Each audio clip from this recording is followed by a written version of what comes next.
Joining us now to offer some insight into the export situation and the overall economic picture is Jessica Sampson, an agricultural economist with the Livestock Market Information Center right here in Denver. Jessica, thanks for coming back to the show. Hi, thanks for having me. We've had some struggles with beef exports this year. Tell us a little bit about the global conditions causing that slowdown. Well, there is quite a list so far this year, unfortunately. We started the year out not so well with a slowdown in the Western port situation, so it was hard for us to get exports out and imports in. In addition to that, we've had some global economic slowdown, the financial crisis in Greece, the Chinese economic slowdown. Russia still has a trade ban on agricultural products, and we've had an increase in the value of the U.S. dollar, which makes our products relatively more expensive for other countries. So, unfortunately, none of those factors have been beneficial for U.S. beef exports so far. So is there any good news for beef exports, Jessica? There actually is. I'm happy to say that there is. You know, looking down the road, probably to 2017, 2018, there's actually two countries that are in a really great position to take more market share in the global beef trade, and that's Brazil and the U.S. And the reason for that is that we've already turned the cycle. We're increasing our cattle herd. We'll be increasing our beef supply soon, so we'll have more product available on the market at a better price.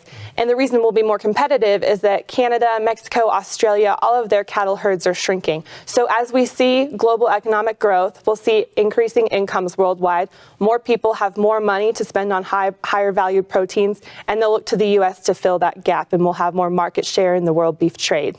So let's look ahead to 2016 specifically and tell us what you see from a overall economic outlook standpoint, both domestically and globally. Right. So globally, I mean, there's a lot of questions throughout everything, right? Globally, a lot of eyes are going to be on China. Wall Street Journal recently published an article saying China's economic growth is below 7% for the first time since 2009, I think it was.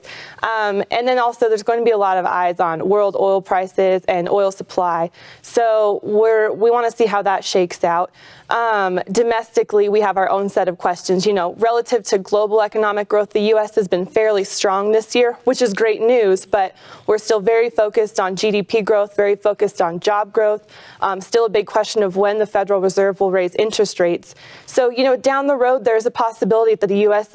Economy could slow. The really bright spot for cattle producers, though, is that if the U.S. economy slows, it could happen around the same time that the global economy picks up. So we see that increase in international beef demand, which could really offset any type of slowdown we see domestically if our domestic economy slows down. Great news for U.S. beef producers. Absolutely. And let's talk about beef producers. What does this overall economic situation mean in terms of cost production and overall profitability for beef producers as we look ahead to 2016? Great question. You know, we're getting our corn crop in for the harvest. USDA, if we realize the forecasted yield and harvest that we're seeing from them, it'll still be the third largest crop on record. So we're expecting pretty consistent corn prices, you know, between $3.50 to over $4, just over $4 a bushel. Good news for cattle producers, excuse me.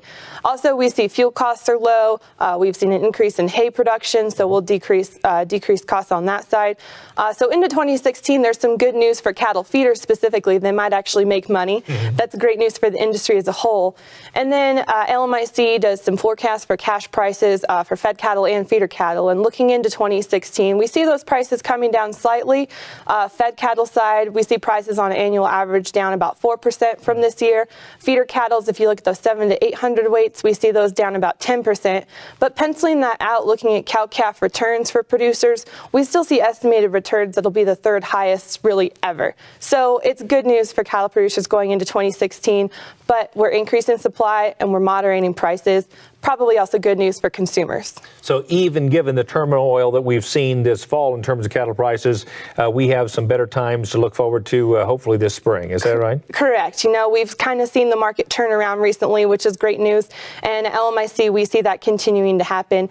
Probably not reaching the record price levels we saw this past year, but some strength in the market and increase in supply, strength in prices, and good news for cattle producers. Good. Jessica, thank you so much for your insights. Thank you.